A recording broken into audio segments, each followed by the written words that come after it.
Kansas take the lead with 13 men.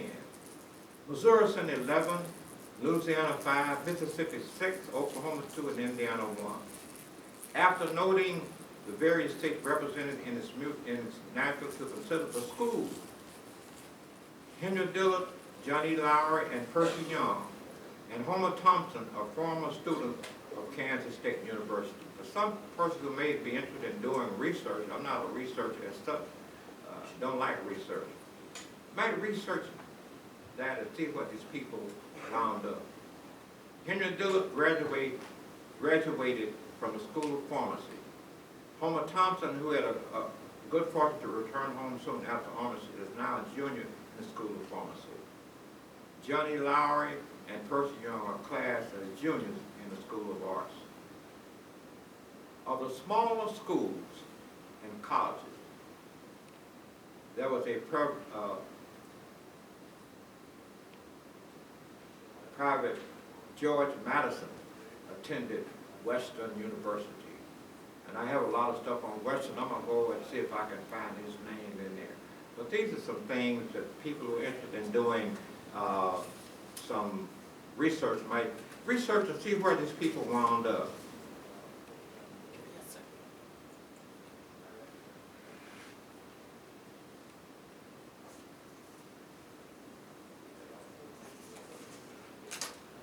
It'd be easier, wouldn't it, if I had all of this on PowerPoint? We're working on that. Okay.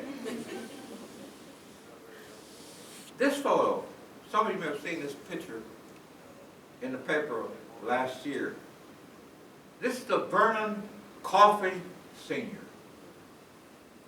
who lived the second house from the corner on 7th and Freeman. This is Vernon Coffey Sr. and Virgil McNeil, both from Kansas City, Kansas. They do not talk about them that much in this article. The pictures are part of the National War Museum's online-only exhibit recognizing African-American contribution. I knew Mr. Coffey from the first time that I moved to Kansas City. A family moved in 1946. His daughter, Ada Coffey Williams, and I were in the same class in high school. Mr. Coffey also earned a law degree, and he worked for the railroad, and he traveled even in the South, selling cases, and he would talk about the difficulties that he ran into back during the 30s and the 40s, very difficult time. He also was an associate pastor of First African Methodist Episcopal Church for a number of years, and he entered at a very late period of time. Matter of fact, he was way past the age when you could become a pastor in every church. And I was told the story of how that happened, because that was something back during the day that they didn't allow to happen. But I know the story as to why, and I can't tell it publicly, but it's a very humorous story, and how he became an elder in the area church without going through all of the steps. The person that you see in here, the Army aide to the President of the United States, is his son, Vernon Coffey Jr. Let me read a little bit about Vernon Coffey Jr. From his vantage point, he'll watch diplomacy at work on the highest level. He'll stand in the limelight that bathes the most powerful man in the world. He's probably the most demanding job an officer can be given. And he'll be away from home so much that his family will scarcely recognize him. He'll serve the globe many times in the performance of his duty. But there are few men who would turn down the honor of being the Army members of the Armed Forces, aid to the President of the United States. How do you get the job? You don't volunteer. You can't even ask to be considered. But if you fill in a few simple requisites, your name might appear on the list for consideration. You must have served as a battalion commander in combat, be in the grade of lieutenant colonel or colonel. You cannot be a general officer. Have an outstanding efficiency report for your entire career. Have been decorated with at least a Silver Star for valor. have a college degree, and be a graduate of the Command and General Staff College. President aide to the President, he received this honor under Nixon, Lieutenant Vernon T. Coffey, Jr., is typical, a graduate of St. Benedict's College in Atchison, Kansas, son of the U.S. Army Command and General Staff. He won a Silver Star while serving as a battalion commander with the 1st Infantry Division in Vietnam. He is tall, articulate, distinguished in appearance. The job, he says, is the best in the Army, next to that of Chief of Staff. From his office in the East Wing of the White House, he oversees all Army supervised logistics required to support the President and many official functions he must perform. Colonel Coffey lists 26 specific functions for which he is responsible. They range from setting up the Medal of Honor presentation to briefing the President on how he would lay a wreath on a visit to a foreign country. But none of his duties are more important than remaining at the President's elbow, inconspicuous and ready to assist him on call. One of the Colonel's duties, and an important one, calls for him to be ready to brief the President in time of emergency. At that time, states the order. He will remain in close proximity to the Commander-in-Chief. He will establish a command post in the vicinity of the President's quarters and serve as a clearinghouse for communication. He will assemble and gather intelligence data for the President's attention. Quite a job. In Colin Powell's book, here's what Colin Powell states. I finished the basic course in the top 10 of my class, validating my RTC and personal rifle preparation. I was now a certified professional. The range of schools that followed with this test, like the Slide for Life and the Australian Rapper, occupied us for the next 2 months. One of the most memorable Rangers instructors was a black First Lieutenant, Vernon Coffey, who seemed to be made of flexible steel. Coffey drove us mercifully, push-ups, sit-ups, and running until we were ready to drop. Lack of motion offended Ranger Coffey. We stood in awe of the man. I could never imagine myself even matching his strength and endurance. Coffey was the first black officer I knew who was at the top of his game, the first so good that respect for him transcended race. September of this year, Vernon Coffey passed. Some of you may have seen the obituary in the paper. 2 whole columns. The morning I read that, and I immediately called his sister, Ada, and she said, you're probably the only person in town who knew my brother. Story, very interesting. We had a long talk, and she said, I just got off the phone with a person from Massachusetts where he lived, when he passed, with his family. And they were doing, this reporter was doing a story, a young female, and she said, I've read all the stuff that this man has accomplished. And what I don't understand is, why when he got out of high school, why did he go get a job at the post office? It's 1946 in Kansas. And she said she tried to explain, and she was drafted in 1952 and went to the Army. And she kept interrupting and said, well, reading all of his stuff, graduated from school and all the stuff he did, why did folks send him to Harvard or some college? She said he never could get across to her what it was like to be an African American in this country during that time. She said, so I finally just gave up trying to explain to her. Let me read, taken from his obituary. His military decorations and awards include the Silver Star with oak leaf cluster, the Legion of Merit with oak leaf clusters, the Bronze Star with oak leaf clusters, the Air Medal with 5 oak leaf clusters, the Army Commendation Medal with 2 oak leaf clusters, the Purple Heart, and the Good Conduct Medal.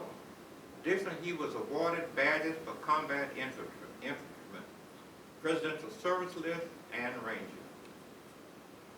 He was married to in the Grigsby family from Quindaro. If any of you are from Quindaro, you know the Grigsby. They were one of the original families in Quindaro. Vernon graduated from Sumner High School in 1946 and received an academic and athletic scholarship to Owens State University. He later transferred after he went to the Army, went to St. Benedict's, and graduated magna cum laude. The person on the board here, up here, is Andrew Rollins Sr. I'm sure that many of you remember Mr. Rollins, or Andy as we call him. For a number of years, he served as president of the Kansas City Branch NAACP. He served in the Army and was sent to France. We used to talk to Andy all the time, and for a period of time, James Maxfield and I would talk to him quite often. He would talk probably to us, say some things about his stint in the Army that he would not tell anyone. Said he went AWOL, he was in France, and he was picked up by the Singhalese, which was part of the French Foreign Legion. And he served for the rest of the war with them. He said, and they all spoke French, and he couldn't speak French, but he said, I made it. About 6 months before he passed, he called me and said, Chester, I have these medals that you see. They were over 50 years late. He received the medals, and he said, I want you to keep them. And I said, Andy, you have 2 sons, brother. Give them to your son.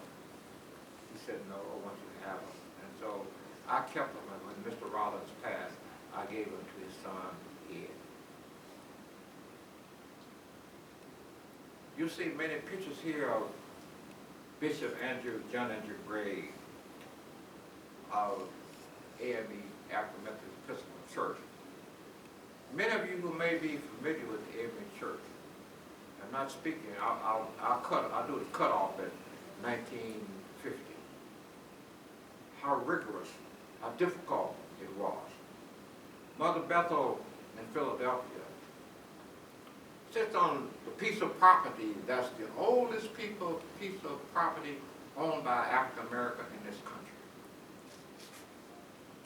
An amazing story of the AME Church, and hopefully one of the things we can do is just on the AME Church.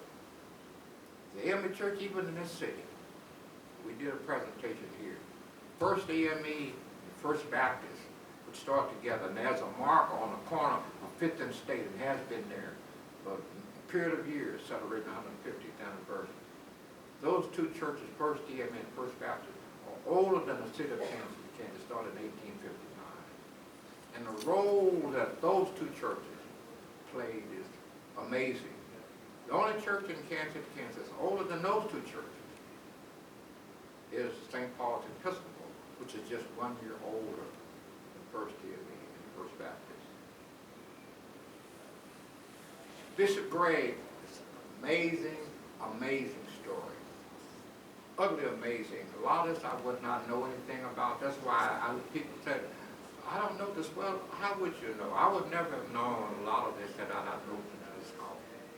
He was a historian, and he kept stuff in particular. There were 1,000 pictures just from South Africa.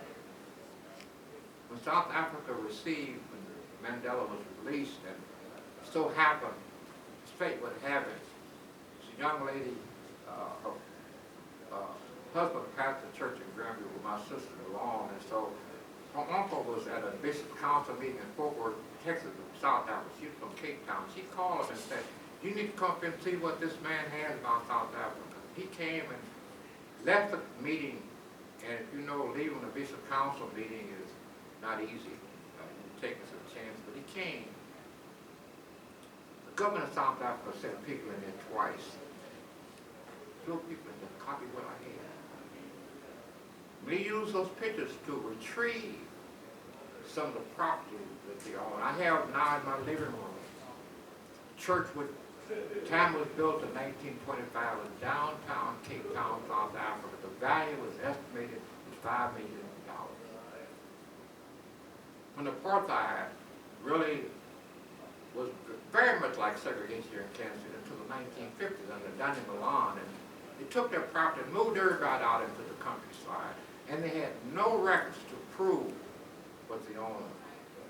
There were all kinds of pictures, records, methods of annual conference that were there. They took those pictures and they were able to acquire real property, particularly that property in Cape Town. There were over 1,000 pictures. Many of them now are at Mother Bethel, which I donated what I had left in 2017. Bishop Gray, during World War 1944, the Fraternal Council of Negro Churches approached President Roosevelt and said, we need for a chaplain to visit troops around the world. The Jewish community had done it to check to see what was happening, because they knew what happened in World War I, and they wanted to at least hear some things directly. And so the Fraternal Council of Negro Churches unanimously agreed on Bishop John Andrew Gray, and that in itself was quite a chore. He traveled to the Pacific, see some of the stuff there. He traveled to the Pacific and European theater. Copy of President Roosevelt's, I guess, thing to do this, and also the award they received from President Trump. When he went through Europe, he did the Pacific theater first, and went through Europe. He stopped in London and visited Westminster Abbey and was given a seat of honor. This is a book that he wrote of men and of arms. I don't know if a copy of this is available, but to read and learn about Bishop John Andrew Gray and his accomplishments is utterly amazing. When he went to Europe, they assigned a chaplain to follow him around or accompany him